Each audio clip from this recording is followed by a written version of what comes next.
तो आज का पहला प्रश्न आप लोगों के सामने ये है, सिद्धनाथ मंदिर कहाँ स्थित है? ऑप्शन है बैकुंठपुर, मनेंद्रगढ़, चिरमिरी, सूरजपुर। इसका सही जवाब है मनेंद्रगढ़।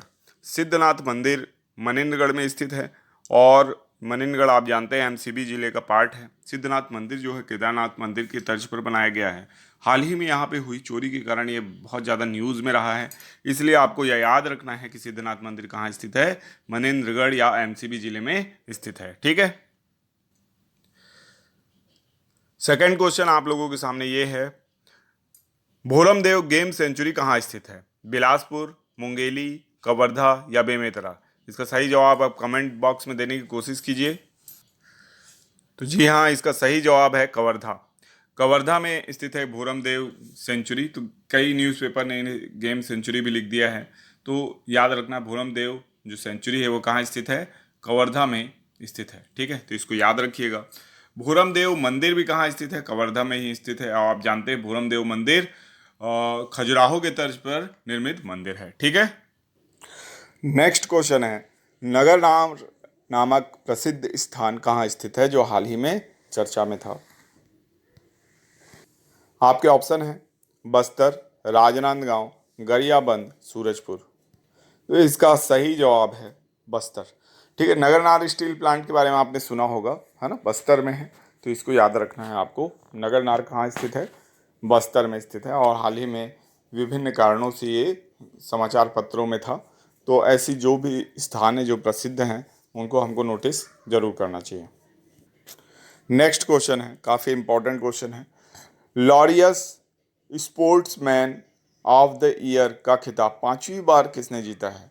नोवाक जोकोविच, Roger Federer, Rafael Nadal, Andy Murray. तो ये हाल ही में किसने 5वीं बार जीता है, इसका ये क्वेश्चन है। तो इसका सही जवाब है नोवाक जोकोविच।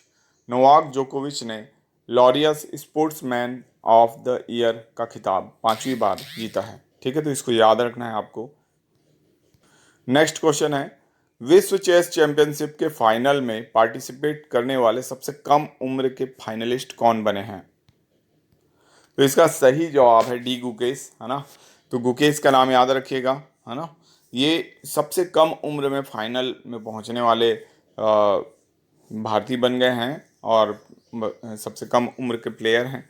अगर ये खिताब इन्होंने अपने नाम पे कर लिया, ठीक है, चाइना के जो प्लेयर हैं उनको अगर इन्होंने हरा दिया तो विश्वनाथन आनंद के बाद ये दूसरे ऐसे भारतीय खिलाड़ी हो जाएंगे जिसने विश्व चैंपियनशिप जीता है। अब देखते हैं कि क्या परिणाम रहता है।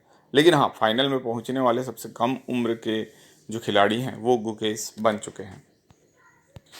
नेक्स्ट क्वेश्चन है, दुनिया के सबसे बड़े सांप के अवशेष कहाँ से मिले हैं? तो इसका सही जवाब है भारत। भारत के गुजरात से दुनिया के सबसे बड़े सांप वासुकी इंडिकस के का जो है अवशेष खोजा गया है। ये इतना बड़ा था कि पहले ऐसा माना जा रहा था कि ये अवशेष किसी मगरमच्छ के होंगे, लेकिन बाद में पता चला कि नहीं, ये सांप के ही अवशेष हैं। और जब इसके ऊपर पूरी रिसर्च चली तो ये अनुमान लगाया गया कि ये 15 मीटर से लंबा सांप हो सकता है। यानी 15 मीटर तो होगा ही होगा, उससे बड़ा भी हो सकता है। तो वासुकी इंडिकस ये इसे नाम दिया गया है। अब आप जानते हैं वासुकी जो सांप है वो ऑलरेडी जो माइथोलॉजीज हैं और कह सकते हैं जो हमारे धार्मिक ग्रंथ हैं उनमें बहुत ज़्यादा चर्चा में रहता है। ठीक है, और शिव जी के जो भुजा में और गर्दन में जो लपटा सांप है वो वासुकी ही है। ठीक है, तो इसको भी आपको याद रखना है। और इससे पहले माम्बोआ करके एक प्राचीन सांप था जिसे माना जाता था कि वो सबसे ज़्यादा लंबा है, जो कि 14 मीटर के आसपास का था, और ये 15 मीटर से अधिक लंबा है।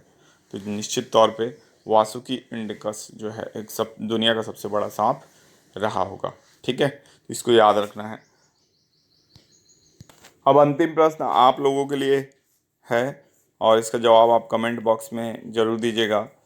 राष्ट्रीय पंचायती राज दिवस हर वर्ष कब मनाया जाता है? आपके ऑप्शन है 21 अप्रैल, 22 अप्रैल, 23 अप्रैल या 24 अप्रैल। तो पिछले वीडियो में हमने आपसे प्रश्न पूछा था, भारत इस वर्ष तक मलबा रहित अंतरिक्ष मिशन स्थापित करेगा, ये कौन सा वर्ष है? तो इसका सही जवाब है 2030। ठीक है, इसरो ने ये मिशन स्थापित किया है और मलबा रहित मिशन जो है वो चालू हो जाएगा 2030 तक, इसको अचीव करना है। ठीक है, तो डिब्री फ्री मिशन की तरफ भारत ने कदम बढ़ा दिए हैं। अब आपको देखना है पिछले वीडियो के रिवीजन प्रश्न। ठीक है, और इसके अलावा अगर वीडियो के पीडीएफ चाहिए होंगे तो वो टेलीग्राम चैनल पे आपको मिल जाएगा। ठीक है, पहला क्वेश्चन है, चाक परियोजना का संबंध किस क्षेत्र से है? आपके ऑप्शन है स्कूल शिक्षा, उच्च शिक्षा, आंगनवाड़ी या मध्याह्न भोजन कार्यक्रम। तो इसका सही जवाब आप कमेंट बॉक्स में दीजिए। इसका सही जवाब है स्कूल शिक्षा। ठीक है, तो स्कूल शिक्षा से संबंधित है चाक परियोजना। हाल ही में इस परियोजना पर सरकार ने फिलहाल के लिए रोक लगाई हुई है। ठीक है, हालांकि ये परियोजना विश्व बैंक के सहयोग से चल रही है और 2500 करोड़ की योजना है, जो कि भारी भरकम योजना है। और ये स्कूल, जितने भी स्कूल हैं उनके उन्नत या उनको कह सकते हैं उनके उन्नतीकरण के लिए भौतिक रूप से और जितनी भी संसाधन हैं उसके रूप में उन्नत करने के लिए ये परियोजना चलाई गई है। विश्व बैंक का इसमें सहयोग है। ठीक है, तो इसको याद रखना है। नेक्स्ट क्वेश्चन है, सिली पचराही नामक पुरातात्विक स्थल कहाँ स्थित है? आपके ऑप्शन हैं कवर्धा, बिलासपुर, कोरबा या रायगढ़। सही जवाब आप कमेंट बॉक्स में दे सकते हैं। इसका सही जवाब है कवर्धा। कवर्धा में सिली पचराही नामक पुरातात्विक स्थल है, जहाँ से प्राचीन मूर्तियाँ प्राप्त हुई हैं।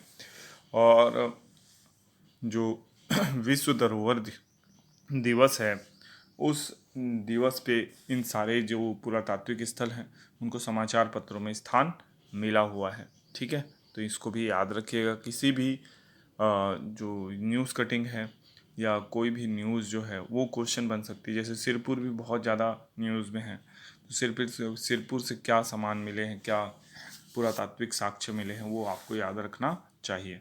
ठीक है, नेक्स्ट क्वेश्चन है, छत्तीसगढ़ हाई कोर्ट ने कब प्रमोशन पर आरक्षण पर रोक लगा दी है? तो इसका सही जवाब है 16 अप्रैल को। 16 अप्रैल को दिए गए अपने निर्णय में छत्तीसगढ़ हाई कोर्ट ने प्रमोशन पे आरक्षण पर फिलहाल रोक लगा दी है। कारण यह है कि प्रमोशन पे आरक्षण को जो लागू किया गया राज्य सरकार ने द्वारा, वो सुप्रीम कोर्ट के दिशा निर्देश के द्वारा और जो विभिन्न कोर्ट्स के निर्णय हुए हैं उनके दिशा निर्देश के आधार पर नहीं किया है। इसलिए इसे 16/4, 16/5 का उल्लंघन भी माना है हाई कोर्ट ने, छत्तीसगढ़ हाई कोर्ट ने। और राज्य सरकार को पुनः इस जो छत्तीसगढ़ में प्रमोशन पर आरक्षण है उसके लिए जातिगत जनगणना, जिसमें किस जनजाति को आरक्षण की आवश्यकता है उसी को आरक्षण प्रदान किया जाए, ऐसी कोर्ट की यानी जजमेंट में ऐसा लिखा हुआ है। इसलिए पुनः सर्वेक्षण करने के लिए का आदेश दिया गया है। तब तक इस प्रमोशन पर आरक्षण पर रोक लगी रहेगी।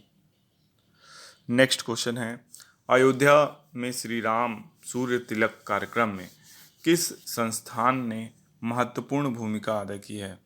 तो ये राष्ट्रीय अंतर्राष्ट्रीय करंट अफेयर्स शुरू हो चुके हैं। ठीक है, तो आपके ऑप्शन है IIT Delhi, IIT Mumbai, IIT Pune या इंडियन इंस्टीट्यूट ऑफ एस्ट्रोफिजिक्स।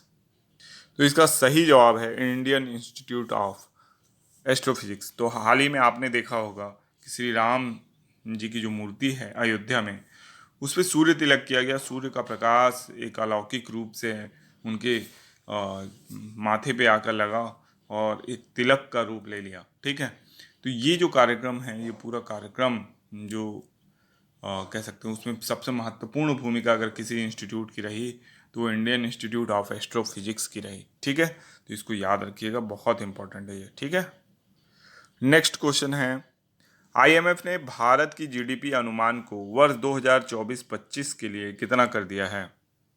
तो इसका सही जवाब है 6.8। ठीक है, आईएमएफ ने भारत के जीडीपी अनुमान को वर्ष 2024-25 के लिए 6.8 कर दिया है। ठीक है, तो इसको याद रखना है, भारत का जीडीपी अनुमान IMF ने 6.8 कर दिया है, पहले 6.5 था। ठीक है, यानी बढ़ाया है 2024-25 के वित्तीय वर्ष के लिए। ठीक है, जो कि शुरू हो चुका है। नेक्स्ट क्वेश्चन है, किस क्रिकेटर को विजडन के शीर्ष क्रिकेटर के रूप में नामित किया गया है? तो इसका सही जवाब है पैट कमिंस।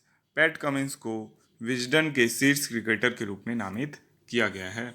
ये ऑस्ट्रेलियन कप्तान है, इनको याद रखिएगा। सनराइजर्स हैदराबाद से खेल रहे हैं IPL में, है ना। और काफ़ी लकी क्रिकेटर हैं। लकी तो नहीं बोलना चाहिए, काफ़ी मेहनती क्रिकेटर हैं। और लकी इन द सेंस कि हाँ, लक फेवर करता है तो लक उसी का फेवर करता है जो संघर्ष करते हैं। और पैट कमिंस ने निश्चित तौर पे बहुत संघर्ष किया है, इसलिए वर्ल्ड कप भी जिताया है और अब सनराइजर्स हैदराबाद में भी खेल रहे हैं। ठीक है।